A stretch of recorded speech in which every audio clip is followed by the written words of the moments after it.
Hi, this is Matthew Robert Payne, and this is called He's Redeeming Love, a book I'm writing.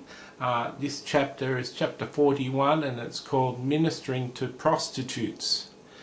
Shortly after my visitation from Jesus in the flesh, I was living at a backpackers in Sydney, Australia, on the northern beaches, and I was travelling into the city. God put it on my heart to spend some time in King's Cross, as soon as my book was written in King's Cross. And I was in King's Cross one night, and I came across some young ladies that were from an organisation called Youth with a Mission, or YWAM, and they were busy singing songs in a very dangerous part of King's Cross, which is the red light district of Sydney, and a very tough neighbourhood. And they were singing songs around, and I waited for a break, and then I went up to them and asked them if I could pray for them, and they agreed that I could pray for them, and I prayed for them. And then they said, could they pray for me? And I went to back off, as I didn't want prayer from them, and they said, yeah, we want to pray. And one prayed, and then the second one prayed, and they were going around a circle, and the third one prayed, and then she said, thus saith the Lord, which is the indication that God is going to speak and a prophecy is going to be said. And so I listened to the prophecy, and the prophecy went somewhat like, I'm God, and I've called you, and I'm going to send you into a very dark place where angels fear to tread, and I want you to minister to the girls there and show them my love, show them I care for them, and do what you can to shed my light in their lives. And she finished praying the prayer, and I thanked her for the prophecy, and the next girl prayed, and I said goodbye to them. I was thinking that the prophecy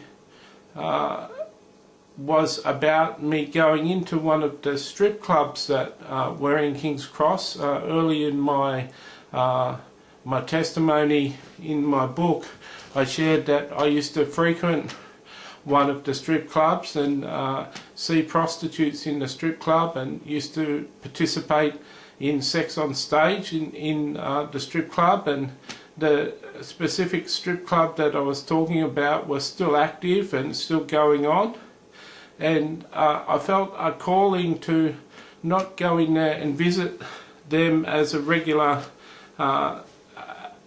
addicted client to sex, but to go in there and minister to the girls and show Jesus' love. And that's what the prophecy was saying, that it was a dark place, it was an evil place, and it's a place where angels fear to tread. In other words, there was a lot of demonic activity in the place, and God was saying through this young YWAM girl that He wanted me to go into this place and minister His love.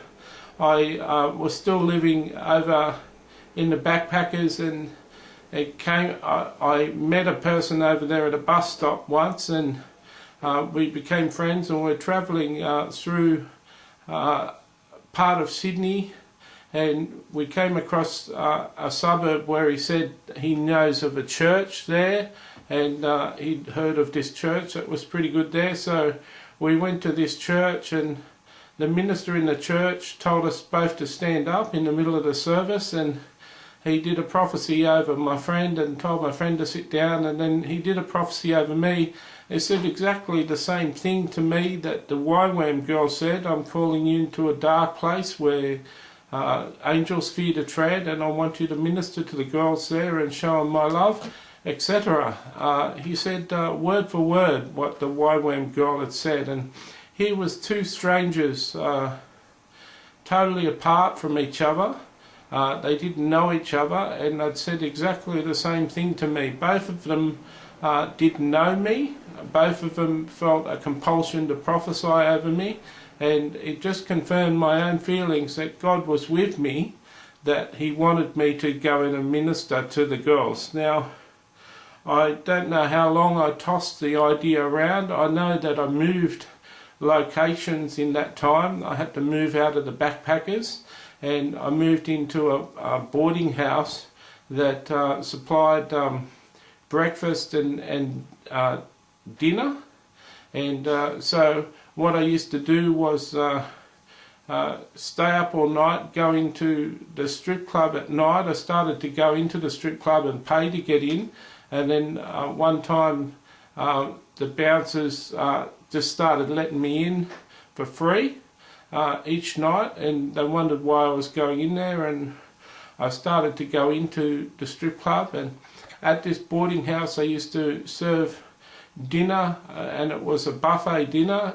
There was a choice of about 3 courses, and you could have as much as you like. And I used to have dinner there about 7 o'clock, and then I'd walk into King's Cross and get there around about 8 o'clock and go into the strip joint.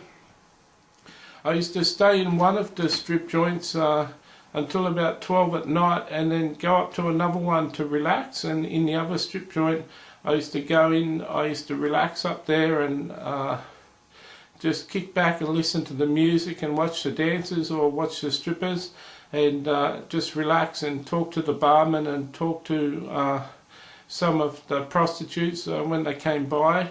All of them knew that I wasn't there for business. All of them knew I was just coming there to have a few cokes, and the barman in that strip joint where I used to relax used to serve me free cokes. And so I used to go up there about 12, stay there for an hour, and then go back to the one that I was working in, that I called work. I found in my time there that prostitutes spent all their money. They spent between $200 and $400-500 each day on cocaine and heroin for their own habits, and used to spend a lot of time with clients earning the money, and then put all that money up their arm.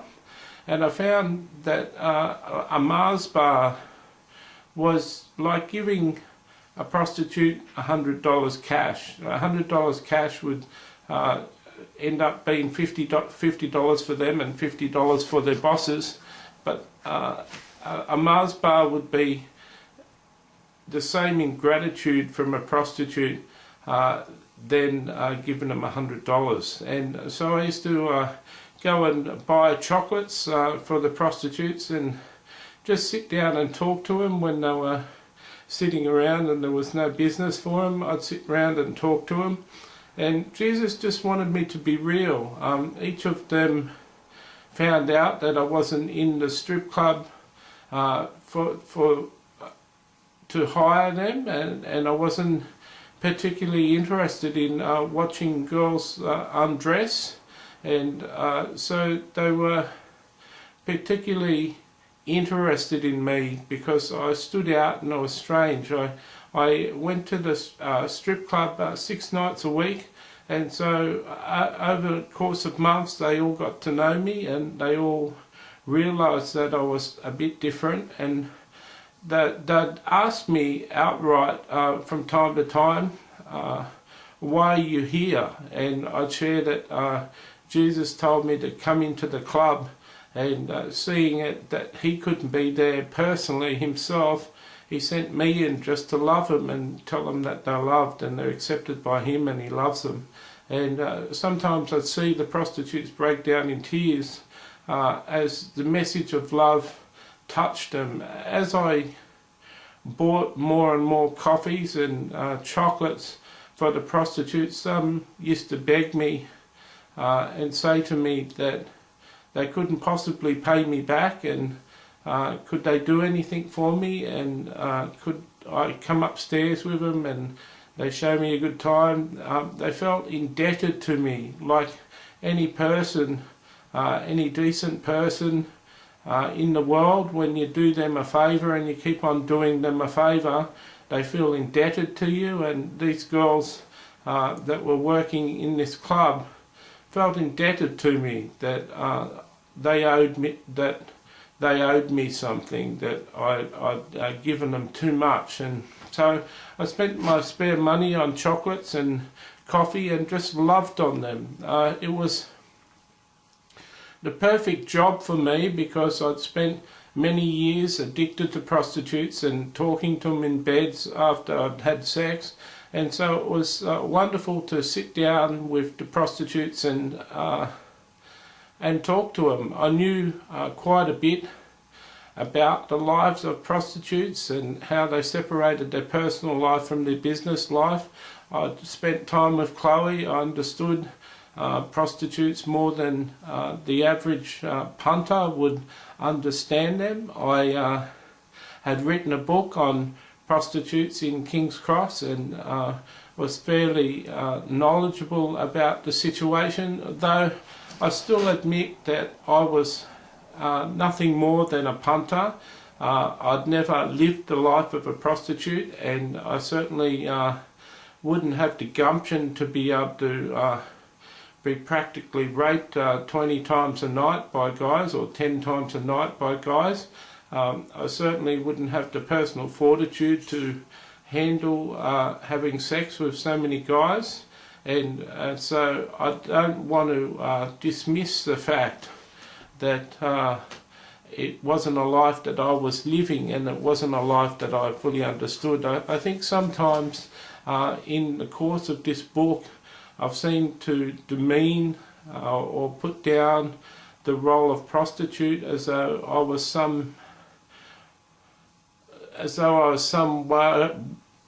way better than the prostitutes, and that I was hiring them for a service and they should provide me with the service.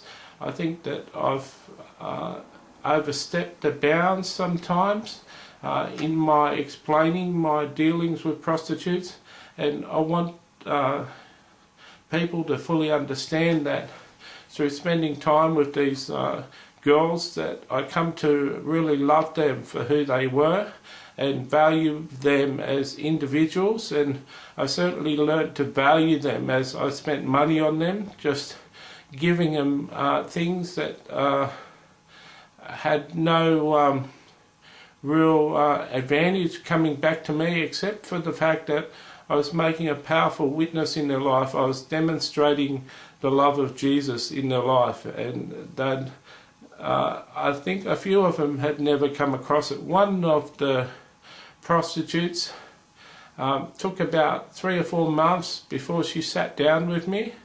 She sat down and introduced herself to me. I knew all about her. I knew her name. I'd seen her strip, and I knew a lot, well, a fair amount about her. And she sat down and she knew my name, and she started talking to me and said the other girls had said I was okay. And then she started to break down in tears, and she said, I promised myself that I'd never do this. My mum was a heroin addicted prostitute, and I swore I'd never become a heroin addicted prostitute, and here I am. I'm a heroin addicted prostitute. Exactly what I swore that I'd never do. And she said, why is this? And I explained to her that often what the mind thinketh on, so shall it become. It says in the Bible, what a man thinketh on, so shall he become. And I explained that we sometimes focus so much energy on something we don't want that it just manifests in our life because we've given it so much attention. And because she'd focused so much on what she didn't want to do, it manifested in her life and she became it. And it was just a simple law of psychology that was acting out in her life. And she was really sad, and I was really pleased that I got the chance to talk to her and hold her hand and tell her that she was loved. And another girl one time told me that she was a Christian, and she said that she was one of the 144,000 Christians that were going to be used in the end days that are mentioned in the book of Revelation, and she believed that she was one of those 144,000, and she said she wasn't always going to be in the life of prostitution, and one day she was going to be living as a witness for Christ and doing great work for Christ. but at the moment she was addicted to drugs and she just found herself there. I found that many of these girls didn't wake up one day and choose to be a prostitute. There's a lot of cliches about prostitutes that say they were all sexually abused, and I've mentioned that I've heard figures up to 90% of prostitutes have been sexually abused, but some of them choose prostitution for other reasons. But whatever the reason, they were in a very dark place, and most of the prostitutes that I was dealing with in that club were addicted to heroin and cocaine and spent a tremendous amount of money on those substances in their life. And I was very upset. This was around the year 1999 that this was happening, and I would have been 32 years of age round about then, and so I'd spent since age 18 addicted to prostitutes. So I'd been addicted to prostitutes for 14 years by then, and so I'd slept with a lot of prostitutes. Even while I was being used to minister Jesus' love to these prostitutes, I still had a sex addiction, and I was still seeing prostitutes, but outside of King's Cross I was seeing them in other areas, and the girls I was talking to didn't know I had an addiction to prostitutes, and I was able to separate that. Sometimes people look at Christians and wonder why they're being used. Many people would ask me, how could, or many people would ask me, like you're probably asking, how could God be using you to minister to prostitutes and bring them love and acceptance and His salvation message when you yourself was addicted to prostitutes and yet weren't sleeping with them in King's Cross? And I have to say that if God had to choose all the holy people, if He had to choose the perfect people to serve Him, then He'd never have anyone serving Him. He'd never have any people stepping up to the mark and doing the hard yards and actually serving Him. He has to choose sometimes the people that are available, not the best people, but the people that are willing to step out and do things for Him.